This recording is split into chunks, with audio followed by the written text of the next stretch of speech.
Playoffs? Don't talk about it. Playoffs? You kidding me? Playoffs?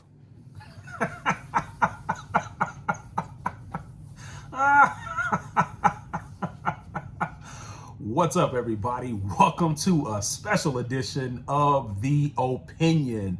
And I'm not really going to say I told you so because I obviously didn't make a prediction video. Be honest with you, I thought USC kind of had the momentum going into this game, but hey, they fooled me once again and on the other side of it. But USC completely dominated after they were up 17-3 in this game. USC goes down to Utah in the Pac-12 championship game, 47-24, which means they will not be making the playoffs. And all you heard all week was just USC fans just counting their chickens before they hatched, thought that they had this game in the bag. They thought because Tavion Thomas was not playing that they would pretty much have this one in the bag. They used the excuse of the referees the last time. But what do you have to say, USC fans? What do you have to say this time? Because you can't blame the referees because this was utter domination. USC early was up in this game. It looked like they were going to run away with it. They were up 17-3. And all of a sudden, it was 17-10. And I think right at that moment, because I actually texted a friend of mine and said, it feels like USC should be up by way more than just 17-10. And I think psychologically, that gave Utah the advantage that they needed, feeling like, hey, the game felt like it was more than 7 points. And I think psychologically, it did the reverse effect to USC because they had done so much early in the first quarter into the early part of the second quarter, and it felt like they should have been up by more than 7, and then you're looking up and it's a one-possession game. But after it was 17-3, Utah goes on a 44-7 run. Think about that. Lincoln Riley's team gets outscored 44-7 from the early part of the second quarter on. And this was the high-powered so-called USC offense with Caleb Williams, the Heisman Trophy winner, gets outscored 44-7 from the early part of the second quarter on. And the difference in this game, like I told you guys before, the difference was that in the past games, USC had the equalizer, which was turnovers. And not only in most of their games were they getting 1 turnover or 2 turnovers, they were forcing 3 and 4 turnovers. They did get 1 turnover tonight. They almost got another, but Utah took care of the ball. And from that point on, Utah never turned it over again. And we saw what this USC defense really was when they didn't get the turnovers, because they gave up these kind of yards all year long. In the rushing attack, they gave these types of yards up all the time. But the difference was that teams would just careless and teams would turn the ball over. And what that says to me is that USC, they really didn't play anybody.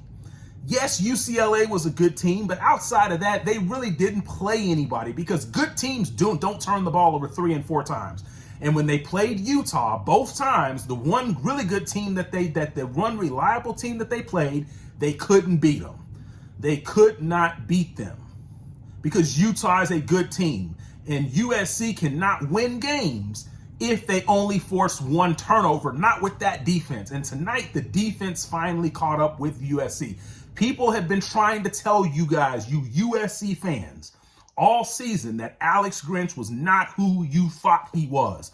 Been trying to tell you that Lincoln Riley was not who you thought he was. I told you very early before the season started, I told you that Lincoln Riley would have a 14-point lead and give it up. I told you guys that. You guys can go back and look at it. And that's exactly what happened. Lincoln Riley's team came out very, very hot when the teams were in their scripted plays, something that he often did at OU. But after the script and after teams made adjustments, Lincoln Riley's playbook was no more. I don't want to hear about Caleb Williams had a limp or whatever because Cameron Rising had a brace on his knee. He wasn't 100% healthy either. So when you break it down, it's a wash. Both teams were even in terms of the players that they had available. Both teams were missing their starting running backs, and the result was the same. Utah scores 47, and they blow the doors off of USC. So at the end of the day, this is your first glimpse into knowing that Lincoln Riley, Although he exceeded expectations still in the first year, he is not what you think he is. And this is what the Oklahoma fans were trying to tell you. This is what I told you before the season. I told you that he would have a lead in a game, and it would look like USC was going to win, and then all of a sudden you'd look up and you don't win. And that is exactly what happened here. And by the way, for you USC fans that were all over the, much respect to him, but the YouTuber USCJ who lied to you guys and told you that they were going to make the playoffs, you may find one of my comments on one of those videos saying that they wouldn't. And it is what it is. You guys counted your chickens before they hatched. Utah dominates, puts up 533 yards total offense. Cameron Rising, again, was the best quarterback on the field.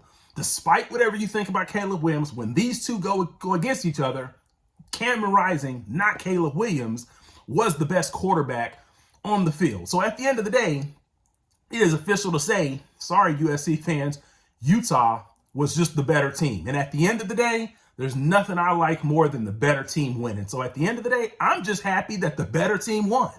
So eat that one, and you'll have to deal with it all offseason. I'm out.